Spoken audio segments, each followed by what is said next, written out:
আপনার স্ত্রী কি করেন? স্বামীকে প্রশ্ন করলে অথবা স্ত্রীকে প্রশ্ন করলে আপনি কি করেন, প্রায়ই একটি উত্তর পাওয়া যায়। উত্তরটি হলো হাউসওয়াইফ। বাংলায় এর অর্থ দাঁড়ায় গৃহবধূ। ব্যবসা হিসাবে গৃহবধূত্ব ঠিক কোন পর্যায়ের তা আমার এখনও বুঝে ওঠা হয়নি। গৃহভৃত্যত্ব এক ধরনের পেশা। গৃহভৃত্য ও গৃহবধূকে পেশাজীবী হিসেবে আলাদা স্থান দেওয়া হয়, কিন্তু গৃহস্বামীকে নয়। গৃহস্বামিত্বকে কোনো পেশা বলে মনে করা হয় না। একজন বেকার গৃহস্বামীকে কখনো পেশার পরিচয় গৃহস্বামী দিতে হয় না, যদিও হাউসওয়াইফের পেশা এদেশে বেশ জনপ্রিয়। গৃহবধূ তার পারিশ্রমিক পান শাড়ি, গহনা, দুবেলা ভাত তরকারি ইত্যাদি। বিনিময়ে রান্নাবান্না, ঘর গোছানো, কাপড় ধোয়া, বাচ্চা লালন পালন, বাচ্চা পড়ানো ইত্যাদি কাজ করতে হয়। নিজের হাতে না করলেও অন্তত পরিচালনা তো করতেই হয়। ভৃত্যের কাজও প্রায় একই। ভৃত্য এবং ভার্যা শব্দের ব্যুৎপত্তিগত অর্থ যেহেতু এক, কাজের ধরনও তাই এক। তবে ভৃত্যের যেটুকু স্বাধীনতা আছে ভার্যার তা নেই।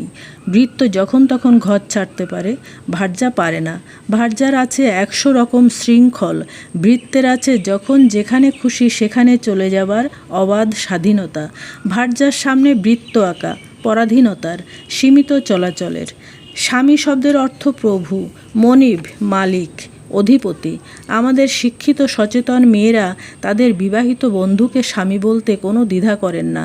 তারা নিঃসংকোচে তাদের বিবাহিত বন্ধুকে প্রভু, মনিব, মালিক বা অধিপতি হিসেবে ঘোষণা করেন।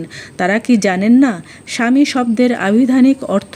তারা যদি তা জানেনই তবে স্বামী শব্দটি তারা ব্যবহার করছেন কেন, যেখানে এই শব্দ ব্যবহার করার অর্থ নিজেদের দাসী প্রমাণ করা?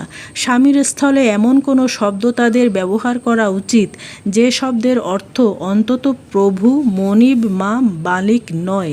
বিয়ে বসা এবং বিয়ে করা দুরকমের ক্রিয়া। বিয়ে বসা মেয়ের বেলায় আর বিয়ে করা ছেলের বেলায়। ছেলে করে, মেয়ে বসে। মেয়ে নিষ্ক্রিয় বসে থাকে আর ছেলেটি করে। ক্রিয়ার এই পার্থক্য ছেলে মেয়ের বিবাহিত জীবনেও প্রবল প্রভাব ফেলে। বৈষম্যের ব্যবস্থাগুলোও তাই বেশ ঘটা করে করা হয়।